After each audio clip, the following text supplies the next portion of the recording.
We'll get cooking momentarily. See who's, there we go. Lou is here. First one to pop up, David Graham. Awesome. Good to see you guys. Vipin. Good to see you. And we'll, Angel. All right. Fantastic. Well, greetings to the folks that are here so far.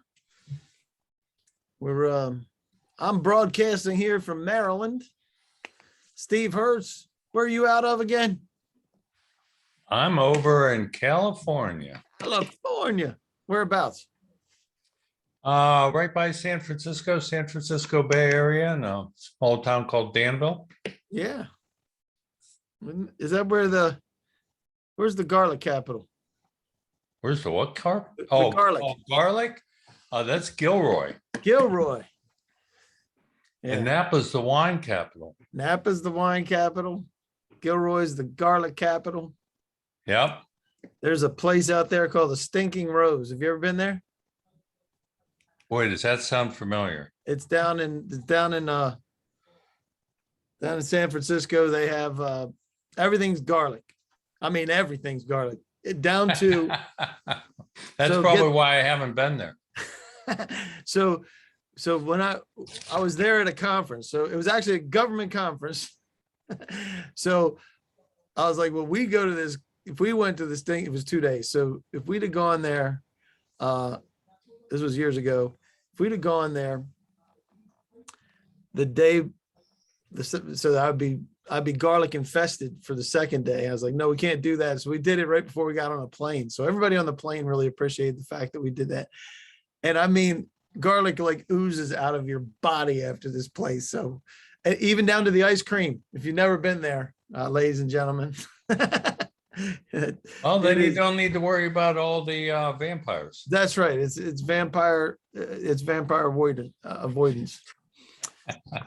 So awesome. So we'll go. I know we have a bunch of other people that are coming. I don't know if there's issues signing or not, but we got 6 of the most dedicated people on the planet, apparently, because we got Angel and David and Hewlin. Is that how you say that? Hewlin, Lynn, Lou, Scott, and Vipin. So it'll be a little bit more intimate for the moment anyways, but we got a bunch of folks that wound up signing up, but we'll make sure everybody gets what they got. All right, so you can see my screen, everything's good? So let us know where you guys are coming from. I'm coming from Maryland. We got this character from California. So welcome, Steve Hurst. He's the president of Moonstone Interactive. He is the expert of the day, talking about the 21st Century Integrated Digital Experience Act. How you doing, Steve-O? Good. Awesome. And Angel's from Leavenworth, Kansas. Awesome, fantastic. And we want to welcome everybody. I'm the GovBrief host for you today. We want to welcome everybody. We have folks signing up from all over the place. I saw NASA and FEMA, SBA, VA, NIH. We had somebody coming in from the Army, in fact, CMS. We just want to welcome everybody. We know you have a lot of things to do. We want to help you do what you want to do, and that's why we're here. And while this information is fantastic, it is not affiliated or endorsed by GSA or any other agency. It's provided to you, the audience, for informational purposes only, and participation in this briefing is voluntary, and you don't have to buy from anybody, including Steve Hurst or Moonstone. And that's why you can participate. That's given to us from GSA so that you guys can participate without any obligation. So what is included today, let me make sure that this gets populated for everyone to see. Let's see if this works. I'll put this in the chat and boom, there's all the information, including the briefing presentation. We're going to be talking about the 21st century idea and the memorandums in there and Moonstone capabilities as well. As the public law is in there as well. So if you have been living under a rock and you have no idea how Zoom works, You can go up in that portion up top and you can see side-by-side mode and make us bigger, smaller, whatever you like. You are in control of the process. And if you want to participate, just like just who was it that chatted that in there earlier? I'll pull it up from Angel. If you'd like to participate and do the chat, you can raise your hand. You can do the Q&A. And if you have something in particular you would like to talk to Steve about and not let all the public know, hers at msinteractive.com is the address, right, Steve? Yes, it is. Fantastic. I'm here. That's it. So, and we will be doing some polls of why you're here today. Are you here today because you want to learn about the 21st century idea and how it impacts your agency? Are you in management and want to improve your web digital user experience? Because I think that's what we're going to be talking about, Steve. User experience. Do you have a current digital experience need? You want to learn more about Moonstone? You can choose as many as you want, or your boss made you come. Some smart aleck needs to be able to choose that one, I'm sure. So while people are filling that thing out, let us know, give us a high level overview of Moonstone, how you got started, and I know you're in Danville, California, just outside of San Francisco. So give us a heads up. Yeah, Moonstone's been around since '97. We've evolved with the marketplace, as any of you know. The internet and the digital marketplace continues to evolve. There's probably no end in sight, but we started off actually as a DVD company, creating interactive DVDs, and Wow. we have evolved through all the different evolutions of usage. And it's an exciting time right now because everything is focused around the customer, focused around the customer experience. So our web design services are focused around CMS and digital experience platforms, responsive design, access through 508 compliance. And we're really focusing on that, understanding the customer experience with performance reporting, usability testing, experimentation. It's all about the individual customer and making their experience as good as possible. And of course, we are a certified small business and we have our GSA contract. So we're ready to go. You're ready to go, rocking and rolling with GSA. So we appreciate that. I'm going to end this poll. Got one more coming at the end. I'm going to share this results with you so you can see them. A lot of folks interested in what this means to their agency, which is fantastic because that's exactly why we're doing this. So we really appreciate you doing that and letting us know why you are here. And I think we're on track, Steve. We're going to make it work. Okay. So we have a couple of terms here. So give us these terms, what these mean for those folks that may be a little bit new to these, a different type of acronyms that you guys run. Well, I know the government does not use acronyms at all. No, it's the brand new in any thing. of their communication. So some of these acronyms you may use for a whole different purpose, for all I know. But user experience is UX, customer experience. You can see this. The main thing is digital experience platforms. That's kind of where the whole industry is going, to have your entire platform focused around digital experience. Key performance indicators we'll be talking about. And of course, the buzzword today is artificial intelligence. You better believe I'm not it. exactly sure what that means because it's artificial. It's not organic, apparently. No. So tell us about this 21st century idea. That's what that stands for, the Integrated Digital Experience Act. Yeah, it's really, this was in 2018. I understand that Biden has also reinforced it.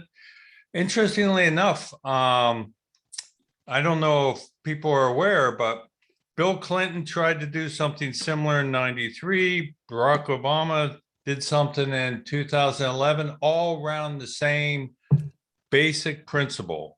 And that is, people deserve a cohesive, easy to use digital experience. And that's what this is all about. This act is active and in place. It's an executive order. The items listed here, some of these I think are pretty straightforward, more concrete. Digitize forms, put in e-signatures. There's things that you can put in explicit technology. Where it gets a little fuzzy is, what does modernized websites mean? Does that mean we have to have new colors? What does improve customer experience mean? Those are the hard things. That's what we're going to talk about today. The hard things, the things that are less concrete that are part of this act. And so I'm going to ask this poll, if anybody knows whether they're even, if you're new to this and you're not really familiar about the 21st century idea, do you know if you're compliant to this? Because there's some compliance issues that we're going to be talking about. But before we do, if we have some folks that are, and you know that you are, we'd love to include you in this, or if you're getting there, right? And not sure. Most folks are saying they're not sure, at least so far. And let's go ahead and talk about the pieces that you said. What does it mean to modernize? How, and from your standpoint, obviously you have accessibility. There's a lot of 508 buzz and all those things. We've heard that before, and that's driven. Most folks got their hands around that because it affects their agency at such a core level. But let's talk about the rest of these. Yeah, so this list or definition of modernize actually comes from the US Web Design System. And there's a website out there that provides a lot of detail. By the way, I'm really impressed with how much detail there is online for all the agencies to look at. The challenge is, as I mentioned before, it's very hard to define user experience on a high level, just to say, oh, user experience is A plus B equals C. That's not the case. It's much more individualized and subjective. So when you look down through here, similar to what we talked about before, the first 5 of these, I mean, like secure, provide through a secure connection. Well, that's easy. We'll put in HTTPS and you're done. You can check that off. Those are concrete. The ones that, again, are a little more difficult to get your hands around are designed around user needs. Customized digital experiences, functional mobile-friendly environments. Interestingly enough, the mobile usage on government sites has gone up to 32% of the visitors in a broad survey actually use mobile. And you might say, well, 32% isn't much, but guess what? A year ago, it was 24%. Hey, now. So that's a big jump. That's a big jump. So it's keep gaining. So again, these are very important, but you got to get your arms around them. And it takes more than just checking off a few items. Absolutely.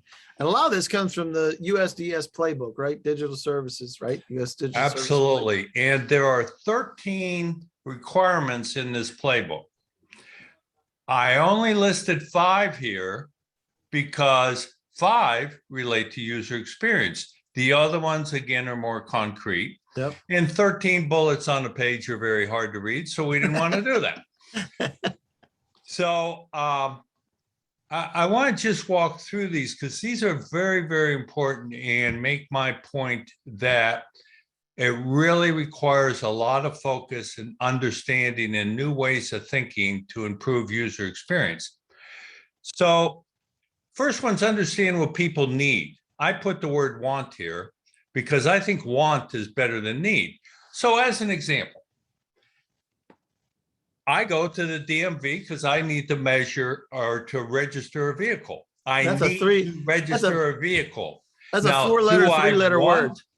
Do I want to go to the DMV? Do I want that experience? Heck no. What I want is I want it fast, quick, and I don't want to ever walk in the building. That's what I want. I need to register. So that's, hopefully that helps make my point that to really improve the experience, you need to not only know what they need to do, but how they want to do it. Okay, address the start to finish. This is so important. An experience with an agency is not just one screen. It's not just one visit. It's the entire digital experience. It might be 10 visits to the website. And that whole experience needs to be around the customer's wants. Simple and intuitive, that's pretty straightforward. If it's not simple and intuitive, they aren't going to do it. That's right. Interesting fact. People will spend more time on a piece of paper than they will on a screen. The same person. This has been researched. When you're online, your patience is less, you expect it faster, you read less, you want it quick and fast. It's just the medium that does that. The next one here, iterative practices, is very important because it's evolutionary. You don't just go in and flip a switch and now all of a sudden you have a great user experience. It takes trial and error and iterations and evolution.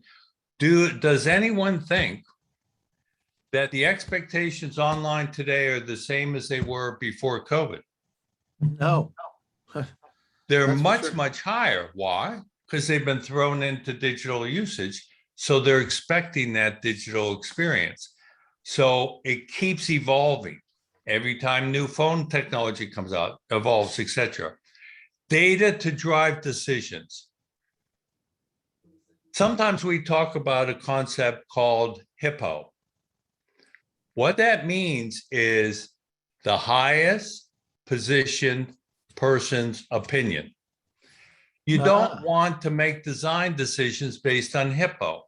You want to be based on data, the data around visitor behavior, visitor needs, visitor actions. And so this playbook is great. Yep. And these are the things we need to address. So you're telling me that the political appointees and SESs don't get to drive the decisions on how the website looks? Well, they might today, but if you're really going to optimize user experience, then the main driver needs to be, what does the user need and want? That's right. And I think it's really important. And we have some folks here that are actually, I saw some of the registrants for this talking about experience. So we have folks here, if you want to chime in on that and how challenging it is to fight that, exactly what Steve said, we'd love to include you on that. And I love that the fact that you turned it in from what they need to what they want, because if it's talking about what you need and you're going to the DMV, you need a license, right? There, you need to renew something. You need to renew your car. But at the end of the day, and what I love about this is we can use a different agency that's not federal to talk about some of the challenges like DMV. Everybody knows exactly what kind of experience that is. So, and the challenge is we don't want any of the federal agencies to be thought of like the DMV, right? So we want to give them what they want, the way they want to see it. And I think that's one of the most important things that you have here. Your user, success for your user. Love this. Go ahead, take it away. Yeah. Okay. So as I mentioned, understanding what people want is a broad effort. Mm-hmm. It is a new way of thinking. We help our clients and recommend highly that one of the main things is to define success. Success for the user, but within your purpose. So you're not an e-commerce entity, theoretically, Right. but you provide information, you provide services. So within your particular purpose, what is success for your users? And establish metrics around that. So you might say, the metric is we want them to register for something. But in addition to that, you've got to measure all the steps. I'm going to use a private sector example where a success measure is typically sales. Did an e-commerce site sell something? Well, if they only measure selling, then they cannot really improve. They have to measure the shopping, the cart, the steps of the cart, all the way that funnel leading up to the sale. Because if the sales are low, you need to find out what the pathway is to go there and whether you're improving on those points of friction. Same thing's true with any website, any information, any research people are doing on a website, they go through some type of funnel. So measuring the steps of the user journey and creating key performance indicators so you can constantly track and see trends. It helps you understand, are you making progress toward your goals? Absolutely. Now, again, we need to understand what the user really wants. One of the things that we advocate and focus in on is behavioral history. What you can look at is something as simple to start off with, like Google Analytics, and identify where people are getting stuck on your site, where they're having success, what paths they go through, where they exit, etc. And also where they're having problems or pain points. So if some point in the funnel they're exiting and you don't want them to be, you have to identify what the problem is there. Why are they exiting? And prioritize those. Now, one of the things that sometimes people do is get too focused on where's the points of friction, where's something wrong, which, by the way, is extremely important, but also look at when it's successful and reverse engineer their path to find out what path they went through, because that can give you insights on what the user wants and needs. But look at what people are doing today. Now, this is very important in the fact that most websites have more than one type of user. So I arbitrarily just, let's consider the GSA website. They have many different users coming to that website. They have consumers coming in to check out the artwork and the museums and what's available. They have businesses coming in because they want to be GSA certified or offer services to the agencies. And they have agencies coming in to get information about policies or get information about vendors, etc. So you have three very different types of people. Yeah. And needs coming in. And every one of those has some type of journey. So what's listed here underneath is a very generic journey. Most people on the internet have a period of what we call learning or research. They have a need or a want, and they say, what's out there? Let me check to see what's there, who has what, etc. That's the learning research. Then they pick out a couple and then they evaluate. Who's better? Is this guy better than this guy? Do I want this? And then they actually decide, do I trust this company? Do they have an easy process? And they'll fulfill whatever their need is. And then once they kind of get associated with that website or that company or that agency, they can have ongoing needs to continue to use the service. Maybe they get stuck, they need some support, maybe they just need answers, etc. So there's multiple stages of journey. So each one of these people at each individual stage might have a different need or want. Understanding all that is very helpful in optimizing the user experience. And now it's so great, I can do whatever I can do on my desktop on my phone.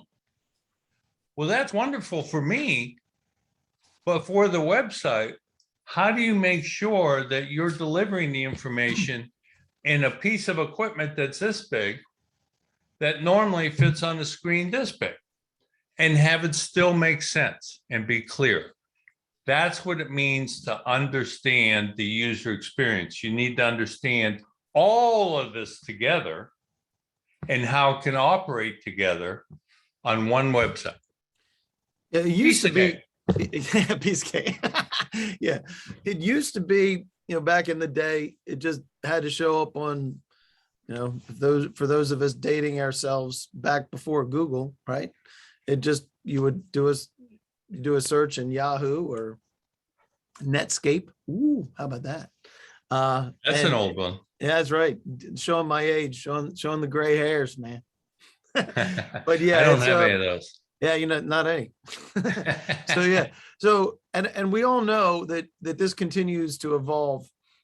So with this, the next poll that I have, and I really like this one. I want to get your how the user, how do you measure your user experience? And there's a lot of different ways to do this, right? Because sometimes you're talking to people personally, but most of the time, if it's a digital experience, you're doing some kind of surveys or focus groups. You can choose as many as you want, by the way, of these. And then you get a little bit more detailed about usability studies and visitor behavior and things and experimentation. And you're going to go into this a little bit between A, B, and maybe even more than just A, B testing, right? It may be A, B, C, D, and even more. So let us know what you have there. And I will post, we had a couple folks come in a little bit late. So let me, while I'm doing this, I'm going to slap in the chat all of the accompanying docs in case you missed it. There they are. You can have those. And let's continue to talk about how we understand what people want while they're filling this out. A lot of folks do surveys, focus groups. You see it happening there. That's good. So you can give us a little, how do you do quantitative? What does that mean? Usability studies and surveys. What does that mean? Well, it's really great in the fact that if you take something like a qualitative, a focus group, you have a limited number of people, but you have the opportunity to have dialogue with them. But it's much more subjective. People are telling you what they think you want them to say, things like that. And so you have to weed through that, and it's a smaller number. But quantitatively, you'd like to have more of a confidence level if you're talking to them about, is it better to have search results filtered this way or that way? Or is it easier with this navigation or that navigation as you're going through usability studies? So you want to have a higher confidence level that the input you have represents your segments. Quantitatively now, there is a lot of technology out there that allows you to basically select an audience and provide a predetermined, almost like a prototype of different processes, and actually record their screenshots and video and that of what they're going through, and pick up on exactly where they get stuck, where they go through it. So now you're getting one-on-one feedback on the process, but you're doing it 500 or 1,000 people all online. And then you get all your stuff in, you have a high confidence level that represents the marketplace. So it's a phenomenal way to do it. This feedback for me goes from surveys, which I think are interesting, but don't really provide actionable steps or data. Behavioral monitoring, I think, is great because action speaks louder than words. Focus group is wonderful for deep dialogues, but not for quantitative decisions. Quantitative usability studies is great, as I already mentioned, but the ultimate is experimentation. The ultimate is that you can experiment different types of features and compare them against each other. So the very simplest is an A/B test. I want red fonts on my site versus blue fonts. Does it make any difference whether or not people can read the site? If A is better than B, then the answer is A. And maybe that's blue font, so forth and so on. So experimentation is very helpful in getting the feedback from the customers or users. Okay, this is great. So how are we going to optimize? First off, it is not a checklist. You don't say, oh, I'm going to optimize today, done. It is an entire culture that you're focused on the user experience and you want to keep getting better iteratively or incrementally, evolutionary. It just goes on forever. So this little graphic here, you need to analyze your results, whatever those are, today's results, your last experiment, whatever. And then you come up with recommendations for improvements. You put those improvements in and you measure the results, and then you analyze again, come up with more. And this is an ongoing cycle that goes on. And the companies that are most successful, this is a way of life. This is their culture. And so you need to think that way if you really want to support the users. Now, one question that comes up is, who is shaping the user expectations, right? Because I have a site. I only need to worry about people who come to my site and what they want, right? Because I know what they want because I'm offering my service. That's not true. What's true is that every user out there has their expectations shaped by their day-to-day life. So how many people have an Amazon account? How many people are expecting next day delivery? How many people are expecting to get all their prior orders, get proactive product recommendations, all that? Yep. Amazon is shaping user expectations for the entire world because they're ubiquitous. And this Everyone includes, refers to them. and this goes to every agency too. So if you think that, oh, I have my thing and that's what I'm doing, and my user experience is based on what I'm offering, if you're the EPA or if you're pension benefit guarantee, whatever it happens to be, guess what? The user's expectation is being set by folks like Amazon, who are continually, what are they doing continually, Steve? They're continually experimenting, enhancing. They are constant. Now, as Dave said, they're the leader. They're pulling the market, but they continue to experiment and improve. And they're constantly making recommendations where if you purchase this, other people that purchase this also purchase, we see this, and this gets them smarter and smarter about you and me. And that's exactly what, maybe not us gray hairs, Steve, for our expectations, but the next generations that are out there. All right. And we have to deal with the gray hairs too, right? Yeah. Because we are them. So how do you continue to optimize this? And I know there's a lot of this revolves around data. Yeah. I mean, in order to do this, you need data. And part of the regulation is data-driven decisions.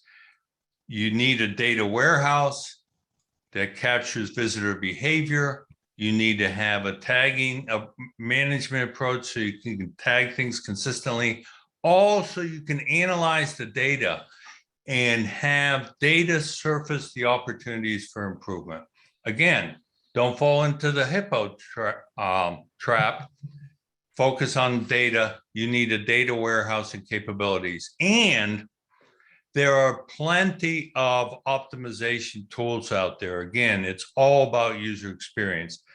Behavioral targeting is basically making sure that you can personalize content to certain behaviors. We talked about all those different users. We talked about where they are in the journey, what they might have. You can identify that by prior visits, by their current visits, what their search terms is. You can be providing words, photos, offers, navigation, personalized to that person's prior behavior. And that's what behavioral targeting is. It increases user satisfaction tremendously. Back to experimentation, A/B, multivariant experimentation, constantly, and you need tools to do that, to capture the information and give you the calibration of what's working, what's not. What's really exciting is with the advancements of artificial intelligence and machine learning, you can have tools now that will dynamically suggest content based on the activity at the point in time that the visitor's on the site. So you use these rules to say, oh, well, they've gone through this, they're in this context, show them this because it's most likely what they want next. That is powerful. Very powerful. And we see that, we see folks like Amazon doing exactly that. Yep. Because we think that this is what you're going to want to do. Maybe it's specifications, maybe it's other things. But when you think about what agencies are trying to accomplish in engaging the constituents, right? It could be voters, it could be citizens, it could be users of their of what they're presenting to them, or just finding engagement to be able to make it easy for them to be able to get the information that they need, as opposed to having to call somebody, if you can even do that anymore a lot of times, right? Yeah, well, by the way, I'm glad you brought that up, Dave, because if the user experience improves, there is a direct benefit to every single agency out there. Less phone calls, less emails, less contact, because they got what they want. Mm-hmm. And so it benefits the user, but also benefits the agency tremendously. And you have a significant amount of experience in this throughout, not just government, but throughout what every single major corporation is doing, because their lifeblood, it's their lifeblood now. Right, exactly. Organization.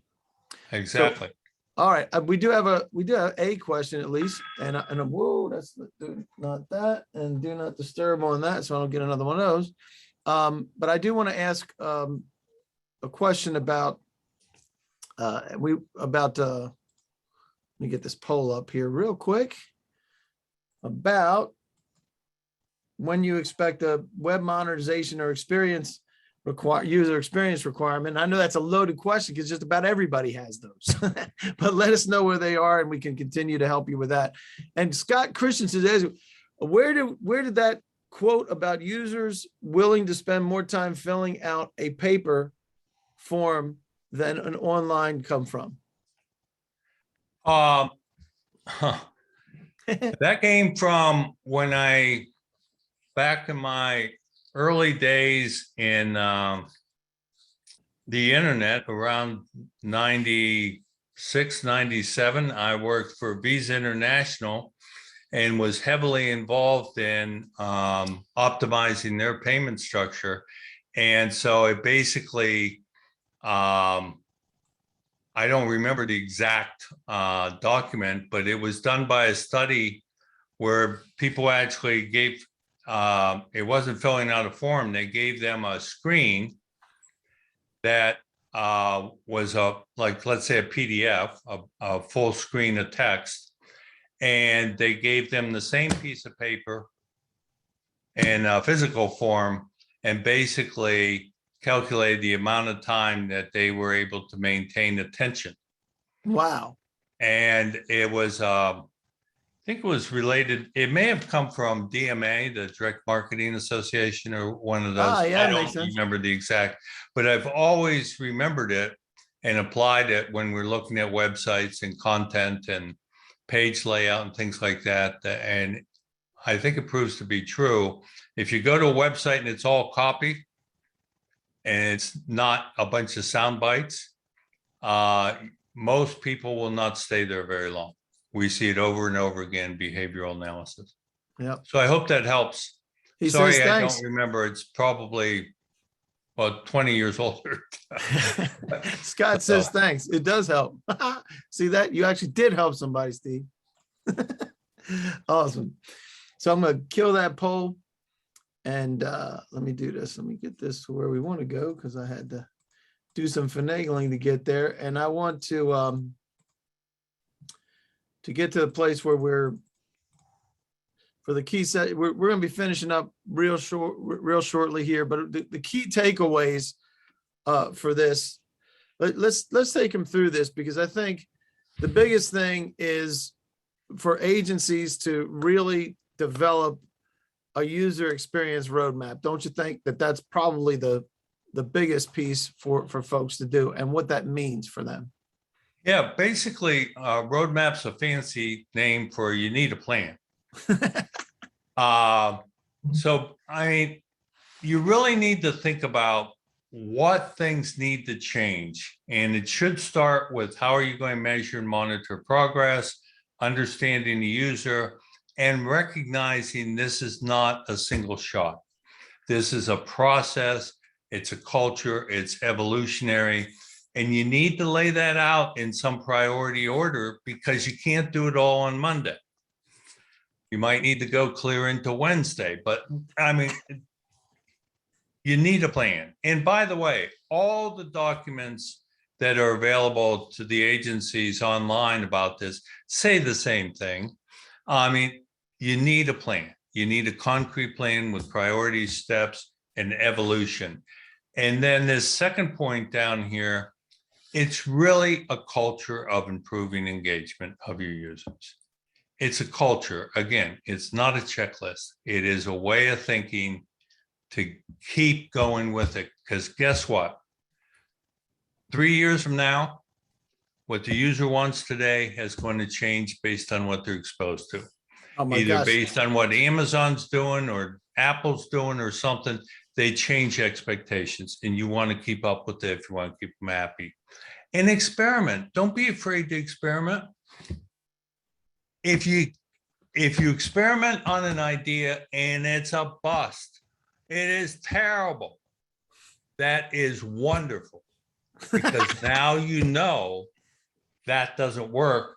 So now you look at the alternative to that and start down that road. All information from experiments are valuable.